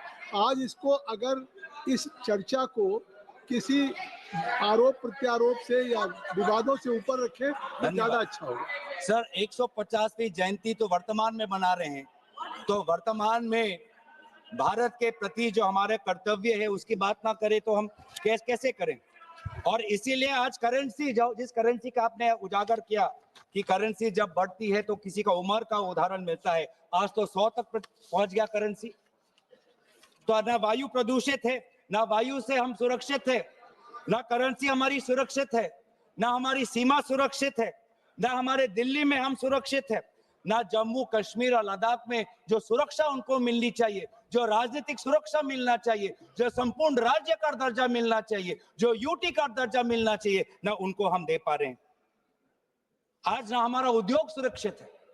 आज मोनोपोलीज के कारण आज आम ग्राहक आज बड़े बड़े उद्योगपति के पैर पे आज पड़ा हुआ है। इंडिगो के आज हम देख रहे हैं कि एक मोनोपोली आई, जिस मोनोपोली के कारण आज आम व्यक्ति आज रो रहा है। आज एक आम व्यक्ति आज उसके घर उजड़ गए। आपसे हमने ऐसे, एक मिनट सुन लें, आपसे आग्रह करता हूं कि स्वयं ऑनरेबल स्पीकर ने कहा था कि आज जो हम चर्चा कर रहे हैं ये केवल वर्तमान के लिए नहीं, आने वाली पीढ़ियों के लोग भी आज की इस चर्चा से प्रेरणा लेंगे। देखिए, आपकी इस चर्चा से प्रेरणा लेंगे, और मुझे लगता है कि आपको बहुत से अवसर मिलेंगे जब आप आलोचना कर सकते हैं, आरोप प्रत्यारोप कर सकते हैं, लेकिन आज की चर्चा कम से कम मैं आपसे धन्यवाद सर। वंदे मातरम राष्ट्र के प्रति हमारे कर्तव्य को उजागर कर, और आज तो हमारा वोट भी सुरक्षित नहीं है, आज तो हमारा वोटर लिस्ट भी सुरक्षित नहीं है। आज हम विभिन्न प्रदेशों में देख रहे हैं कि किस प्रकार से ये सरकार यूपीआई की बात करती है, जेम ट्रिनिटी की बात करती है, आधार की बात करती है, लेकिन मशीन रीडेबल वोटर लिस्ट नहीं देना चाहती। वो काम वो कागज से करवाना चाहती है। तो ना आज वोट सुरक्षित है, ना आज स्वास्थ्य सुरक्षित है, ना सीमा सुरक्षित है, ना करेंसी सुरक्षित है, ना व्यापार सुरक्षित है।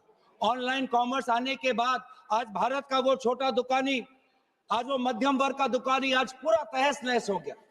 आज इसके ऊपर ये हमारी सरकार क्या कर रही है? लेकिन ये सरकार सवाल से डरती है, चर्चा से डरती है, और ये चाहती है कि अगर ये संस्थाओं को इन्होंने अगर कैप्चर कर लिया, आपने चर्चा संस्थाओं इतनी अच्छी शुरू की थी, और अगर आप अपने चर्चा के भाषण करें तो वाकई वो चर्चा देश के लिए एक अच्छी आपने की, लेकिन अब उस चर्चा को मुझे लगता है वहां तक रखिए सीमित। तो सर, मैं तो अपने विषय पे रहूंगा, मैं अपने विषय पे रहूंगा। ये सरकार ये समझती है कि अगर इन्होंने संस्थाओं को जकड़ लिया तो भारत की जो हमारी जो सोच है, भारत के जो हमारे जो मूल्य हैं, उनको भी जकड़ लेंगे, उनको भी कब्जा कर लेंगे। ये होने नहीं वाला। आप भले जुडिशरी को कब्जा कर सकते हो, आप भले निर्वाचन आयोग को कब्जा कर सकते हो, आप भले इनकम टैक्स को कब्जा कर सकते हो, आप भले ईडी को कब्जा कर सकते हो, लेकिन भारत के आवाम की लोकतंत्र, इसको जुडिशरी पे जो आलोचना हो रहे हैं, ये कार्रवाई का हिस्सा नहीं होगा। भारत के संसदीय कार्य राज्य माननीय अर्जुन राम मेघवाल जी, जुडिशरी पे कब्जे करने वाली बात ये कैसे कह रहे हैं साहब? ये जुडिशरी पे, ये न्यायपालिका पे अपमान है। सुप्रीम कोर्ट ये क्या कह रहे हैं? ये कोई नोटिस दिया है क्या चर्चा करने के लिए? जुडिशरी पे हमने उसको कार्रवाई के हिस्से से निकाल दिया। हाँ ठीक है, ओके। तो सर, ये आज हमारे भारतीय नागरिकों के आम जो अधिकार है उनको भी कब्जा करना चाहती है। जो वोट देने का अधिकार, जो स्वतंत्र विचार का अधिकार, किसी से प्रेम करने का अधिकार, अपने अनुसार विचार रखने का अधिकार, सरकार को आलोचना करने का अधिकार, सरकार को सवाल पूछने का अधिकार, इन अधिकारों को ये छीनना चाहती है।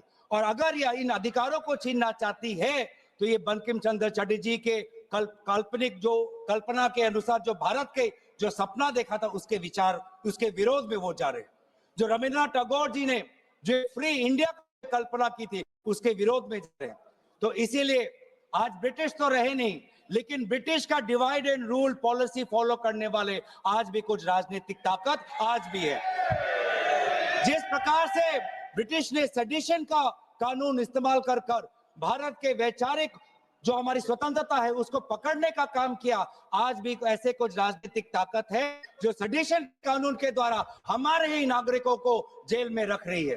तो इसीलिए आज हम उन ताकतों को कहना चाहते हैं कि हमारी पार्टी और विपक्ष की पार्टी और इंडिया अलायंस भारत के हम आम नागरिक के साथ खड़े हैं।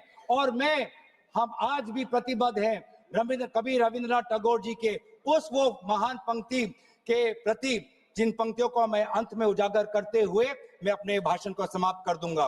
Where the mind is without fear, where the mind is without fear and the head is held high, where knowledge is free, where the world has not been broken up into fragments by narrow domestic walls, where words come out from the depth of truth, where tireless striving stretches its arms towards perfection, where the clear stream of reason has not lost its way into the dreary desert sand of dead habit, where the mind is led forward by thee into ever-widening thought and action, into that heaven of freedom, my Father, let my country awake. इन्हीं पंक्तियों के प्रति हम कार्यबद्ध रहेंगे और यही कहते हुए मैं अपनी वाणी को समाप्त करना चाहता हूं। धन्यवाद। जय हिंद, वंदे मातरम। श्री अखिलेश यादव जी, श्री बहुत बधाई। आदरणीय सभापति महोदय, मैं आपका धन्यवाद देता हूं कि इस ऐतिहासिक चर्चा जो 150वीं वर्ष में हो रही है उसमें मुझे बोलने का मौका मिल रहा है। वंदे मातरम के आज हम 150वें वर्ष के बाद दोबारा हम लोग इस सदन में याद कर रहे हैं और हमें गर्व है इस बात का कि हम लोग इस समय पर बंकिम चंद्र चट्टोपाध्याय जी को भी याद करें जिन्होंने इतना शानदार और ऐसा राष्ट्र को गीत देके गए हैं जिस गीत ने लाखों लाख लोगों को जागरूक किया, उनके बीच उत्साह भरा और आजादी के उस समय पर जिस समय अंग्रेजों के खिलाफ लड़ाई लड़ी जा रही थी, वंदे मातरम हमें ऊर्जा देता था, हमें ताकत देता था, हमें एकजुट कर करके अंग्रेजों के खिलाफ लड़ने का एक माध्यम बनाता था। वो वंदे मातरम के गाने पर आज जब 150 वर्ष हो रहे हैं मुझे बोलने का मौका मिला, उसके लिए मैं आपको बहुत बहुत आभार और धन्यवाद देता हूं। ये वंदे मातरम जिस तरह के हमारे पूर्व में कांग्रेस पार्टी के नेता गौरव गोगोई ने जो बात रखी, उस भावना से जुड़ता हुआ और वंदे मातरम की भावना से जुड़ता हुआ, जिस समय कलकत्ता के कांग्रेस के अधिवेशन में रविन्द्रनाथ टैगोर जी ने गीत गाया, उसके बाद लोकप्रियता इसकी आम लोगों के बीच पहुंच गई। और जब कभी भी लोगों को अंग्रेजों के खिलाफ लड़ना होता था तो यही वंदे मातरम का नारा देकर के लोगों को जोड़ने का काम करते थे। हमारा कोई भी आंदोलन रहा हो, स्वदेशी आंदोलन रहा हो, उसमें भी हम लोग इसी नारे के साथ चले। वंदे मातरम को लेकर के हम लोग इतना देश को एकजुट कर दिए कि अंग्रेज घबराने लगे। और जब अंग्रेज घबराने लगे तो जहां कहीं भी वो देखते थे कि ये नारा लग रहा है, वहां पर देशद्रोही का कानून लगाकर लोगों को जेल भेज देते। ये भी इतिहास है कि जिस समय बंगाल में बच्चों ने गाना गाया, इस गीत को अपने क्लासरूम में गाया, उस समय भी अंग्रेजों ने उनके खिलाफ मुकदमा लगा के उन्हें जेल भेजने का काम किया। ये वंदे मातरम अंग्रेजों ने बैन भी कर दिया। 1905 से लेकर के 1908 तक बैन कर दिया गया। और बैन के बाद भी लोग माने नहीं, हमारे क्रांतिकारी लोग माने नहीं, और वंदे मातरम को हमेशा उन्होंने अपने दिल और दिमाग में रखा और जनता के बीच में इस आंदोलन को आगे बढ़ाते रहे। सभापति महोदय, जो हमारे सत्ता पक्ष के लोग हैं वो हर चीज को ओन करना चाहते हैं। ये 150वें वर्ष में जो हम वंदे मातरम याद कर रहे हैं कि उन्होंने इतना महान गीत हमें दिया है। सत्ता पक्ष के लोग समय समय पे हमें देखने को मिलता है कि जो महापुरुष उनके नहीं हैं या जो चीज उनकी अच्छी नहीं है, उनको वो ओन करना चाहते हैं। 150वें वर्ष वंदे मातरम, मैं अभी वो बात कहूंगा और मैं बात कहूंगा और हमारे मंत्री जी उसका जवाब देना। सभापति महोदय, क्योंकि ये बात ओन करने की आ रही है, अपनाने की बात आ रही है, तो मैं सभापति महोदय, मैं अपने सत्ता पक्ष के लोगों को याद दिलाना चाहता हूं। सत्ता पक्ष के लोगों की जो पार्टी आज है भारतीय जनता पार्टी, जिस समय गठन हो रहा था, हमारे मुंबई और महाराष्ट्र के लोग जानते होंगे कि जिस समय गठन की चर्चा थी, उस समय आपके जो अध्यक्ष चुने गए थे उनको जो भाषण देना उस पर भी बहस चल रही थी। और बहस इस बात की थी कि भारतीय जनता पार्टी सेकुलर रास्ते पे जाएगी, सोशलिस्ट रास्ते पे जाएगी कि नहीं जाएगी। तमाम विरोध के बाद भी उस समय के उनके राष्ट्रीय अध्यक्ष जो चुने गए थे, उन्होंने वही रास्ता अपनाया अपने भाषण में। समाजवादी आंदोलन, समाजवादी विचारधारा और सेकुलर रास्ता अपनाया। और वही नहीं, जो उनका मंच था उसमें जयप्रकाश जी की तस्वीर लगा करके भी उन्होंने लोगों को ये भ्रम फैलाने की कोशिश की कि जेपी के रास्ते पर भारतीय जनता पार्टी चलेगी। बताएं माननीय मंत्री जी, आप कितने सेकुलर हैं आज, कितने सोशलिस्ट हैं आज? अभी गौरव गोगोई जी ने ठीक कहा, इंडिगो का हवाई जहाज उड़ नहीं रहे हैं, उड़ नहीं रहे कि उड़ाए नहीं जा रहे हैं? उड़ाए नहीं जा रहे। और क्या बात कही गई थी कि गरीब भी उसमें चल सकेगा। इसलिए सभापति महोदय, मैं बात दूसरी तरफ नहीं ले जाना चाहता हूं। वंदे मातरम सिर्फ गाने के लिए नहीं है, निभाने के लिए भी होना चाहिए। सभापति महोदय, आज हम आकलन करें, पीछे मुड़ करके देखें कि हम इस वंदे मातरम को कितना निभा रहे हैं।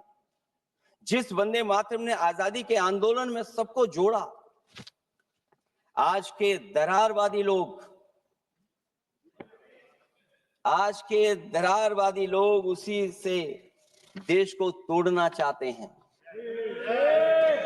ऐसे लोगों ने सभापति महोदय, ऐसे लोगों ने पहले भी देश के साथ दगा किया और आज भी कर रहे हैं। ये चर्चा तो जोड़ने का काम करेगी ना अखिलेश जी, क्योंकि आज वंदे मातरम की चर्चा वही मैं कह रहा हूँ, वंदे मातरम में कह रहा जोड़ने हूँ। का ही काम करेगी।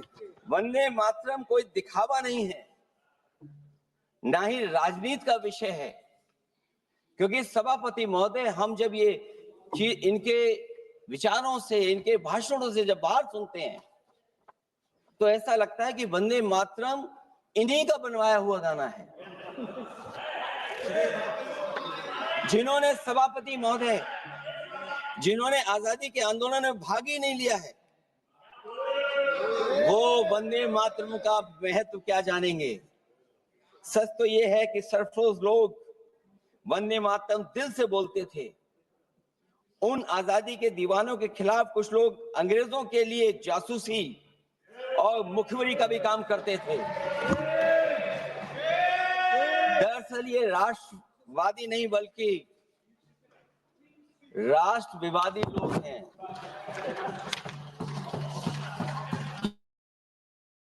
जहां विवाद, कभी अंग्रेज विवाद कर करके, डिवाइड कर करके, डिवीजन कर करके राज किया करते थे। सभापति महोदय, आज भी वही रास्ता कुछ लोग अपना रहे हैं। वो डिवीजन का रास्ता अपना रहे हैं, डिवाइड का रास्ता अपना रहे हैं, दरारवादी रास्ता अपना रहे हैं। इनका इतिहास खंगाला जाए कि इन्होंने आजादी के पहले और आजादी के बाद वंदे मातरम क्यों नहीं गाया। ये सभापति महोदय, आज जब हम वंदे मातरम पे इतनी चर्चा कर रहे हैं, जिस भाव से हम लोग यहाँ बैठे हैं, कम से कम ये भी खंगाला जाए इतिहास में कि वंदे मातरम कुछ लोगों ने कब गाया।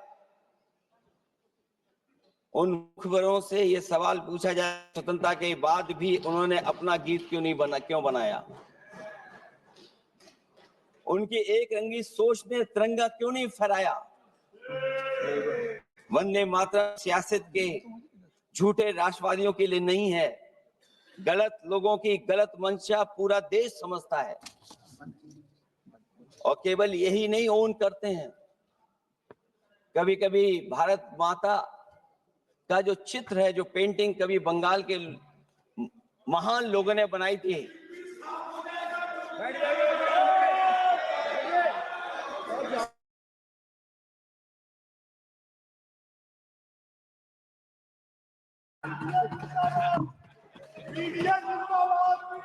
सभापति महोदय, राजभर जी आप बैठिए, आपके नेता बोल रहे हैं। सभापति महोदय, आपके वंदे नेता बोल रहे हैं, आप मातरम का बैठिए ना। भाव ये भी था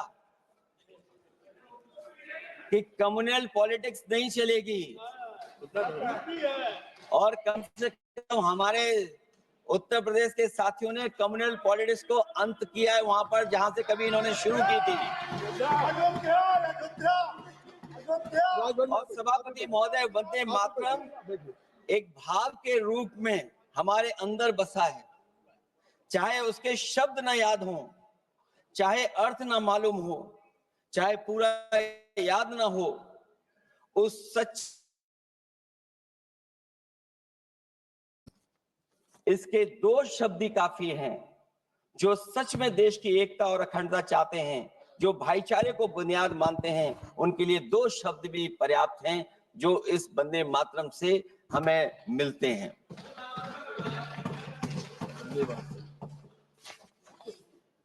दूसरा किस्सा सुना दो अध्यक्ष महोदय। सभापति महोदय, इनका इतिहास खंगाल लीजिए, पूरा निकाल लीजिए। चुनावी सभाओं में कभी बाबा साहब भीमराव अंबेडकर जी की तस्वीर ये लोग नहीं लगाते थे। ये बात अगर सही हो तो बता दो। और ये तस्वीर कब लगाना शुरू किए? इनका एक सहयोगी साथी संगठन जिस समय समाजवादी पार्टी और बहुजन समाज पार्टी ने मिलकर के इन्हें उत्तर प्रदेश में हरा दिया था, उसी दिन के बाद से बाबा साहब भीमराव अम्बेडकर की प्रतिमा और तस्वीर लगाने लगे।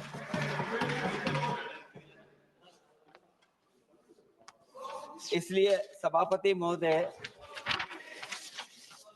ये वंदे मातरम केवल गीत नहीं है, गीत के साथ साथ आज हमें ऊर्जा भी देता है। उस समय क्रांतिकारियों को ऊर्जा मिलती थे सबको, और देश के सभी लोगों ने जाति धर्म को भुला करके एक साथ मिलकर के वंदे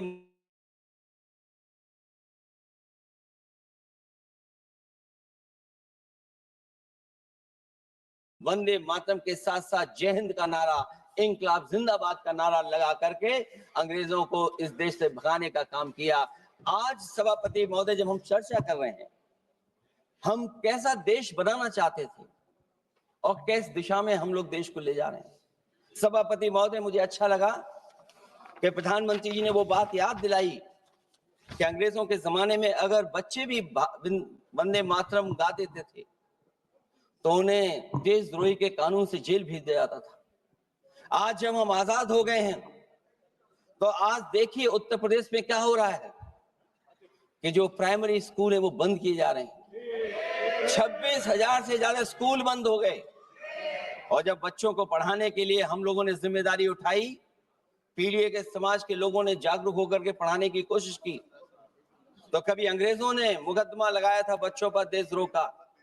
आजादी के बाद भारतीय जनता पार्टी की सरकार ने वहां पर मुकदमे उन पे लगाए जो पढ़ने गए और जो पढ़ाने गए। तो इसलिए वंदे मातरम का भाव जो था, उसी भाव से जुड़ करके हम सब मिलकर के इस देश को और मजबूत करें। यही हमारी भावना है, यही हमारी सदस्यों की भावना है। जब हम 150वें वर्ष में याद कर रहे हैं तो वहीं हम ये याद करें कि जिस भावना से वंदे मातरम को हम लोगों ने देश के सामने गा गा करके अंग्रेजों को भगा दिया, ये देश कैसे मजबूत हो, एकजुट कैसे हो, बिना भेदभाव के, और संविधान से कैसे चलें, क्योंकि ये संविधान से ही मिला हुआ हमें गीत है। इसलिए इस गीत के माध्यम से हम किसी पर टिप्पणी और किसी पर थोपने की कोशिश न करें और न किसी पे दबाव बनाने की कोशिश करें। आपका सभापति का बहुत बहुत धन्यवाद। डॉक्टर कौकोली घोष दस्तीदार जी। वंदे मातरम, जय हिंद। নমস্কার সভাপতি মহাশয়, আজকের আলোচ্য বিষয় বন্দে মাতরমের সার্ধ শতবর্ষর উদযাপন। এই সভার বাইরেও সমগ্র দেশবাসীর কাছে আমার শ্রদ্ধাপূর্বক নিবেদন, হোক বন্দে মাতরম।